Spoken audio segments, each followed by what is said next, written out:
What happens when one of the most iconic women in entertainment faces off against a host who mistakes provocation for journalism? It began like any other talk show appearance. Studio lights burning bright, applause roaring, and Jennifer Lopez poised, confident, took her seat across from Bill Maher. But beneath her polished smile was a readiness, an awareness. Maher's reputation for sharp, often biting commentary wasn't lost on her. "Jennifer," he said, leaning back with that trademark smirk. "Or should I say Jenny from the block, a broken bar, though I guess that block's worth a cool $50 million now, huh?" Laughter rippled through the audience here, but Lopez didn't flinch. Her smile was controlled, measured. "Actually, I prefer Jennifer," she replied smoothly. "And yes, I've been fortunate here, but I've also worked hard, really hard, every single day." The air tensed. Maher, sensing an opening, pushed further. "Sure, you've worked hard, but come on now, some of your success came from,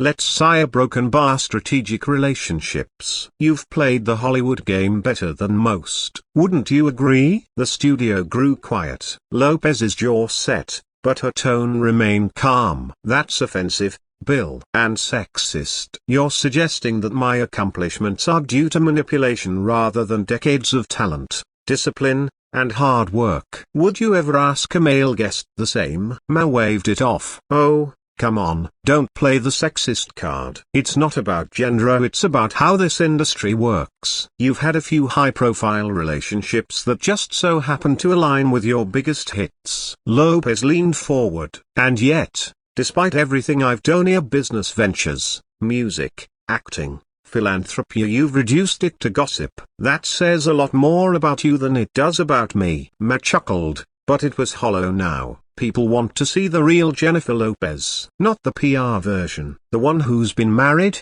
what, 4-5 times?" Lopez's expression didn't falter. "My personal life is personal, and the fact that you think it's more relevant than my work is exactly the problem women face in this business. You've made millions off that personal life," Maher argued. "The songs, the shows, the posts. You can't cash in on it and then claim victimhood when someone brings it up." "There's a difference," Lopez shot back, "between choosing to share your story through your art and being ambushed on live television under the guise of journalism." Maher's tone sharpened. "If you can't handle tough questions, maybe you shouldn't do interviews." Lopez stood, calm and steady. "These aren't tough questions. They're lazy ones, meant to diminish, not to understand." "Sit down, Jennifer," Maher said sharply. "You came on my show. Act like a professional." Her response was ice cold. Part of being a professional is knowing when to walk away from disrespect. The studio fell silent as Lopez removed her mic. Maher's confident mask cracked. "You can't just leave. This is live TV. And you spent 15 minutes trying to tear me down. And I'm the one making a scene?"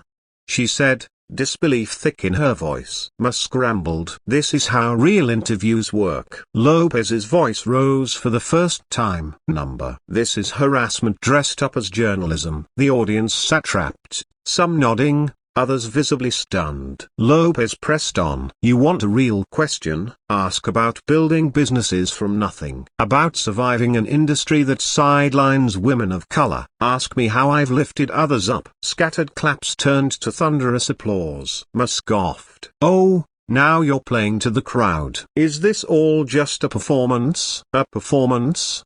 she echoed, incredulous. "When women stand up for themselves, it's called drama. When men do it, it's called leadership." Maher tried to recover. "I've interviewed plenty of women, and this isn't about gender. It is about gender and race. Because you never do this to male guests. You respect them. You don't reduce them." He shifted uncomfortably. "You're blowing this out of proportion." Lopez wasn't done. "You questioned my worth, my background, my talent. You didn't ask about my music, my acting, my companies. Nothing of substance." "Maybe you just don't want to be challenged," Maher snapped. "Maybe the problem is you." Lopez stepped forward, unshaken. "No, Bill. The problem is you. You think tearing someone down makes you clever. But it just makes you cruel." Maher bristled. "I've been doing this longer than you've been famous. And yet here we are, Lopez said. "You mistook my grace for weakness. But I'm not here to feed your ego." Maher's words turned desperate. "You don't know what it takes to do this job."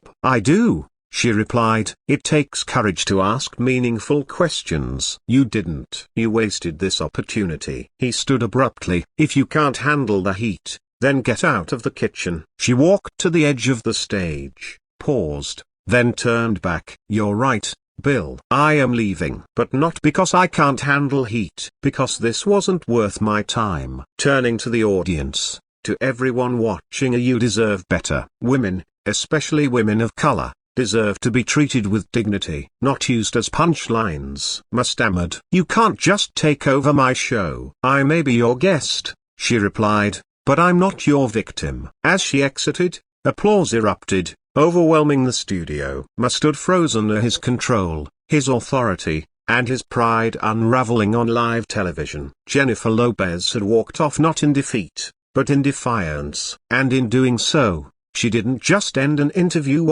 she made a statement.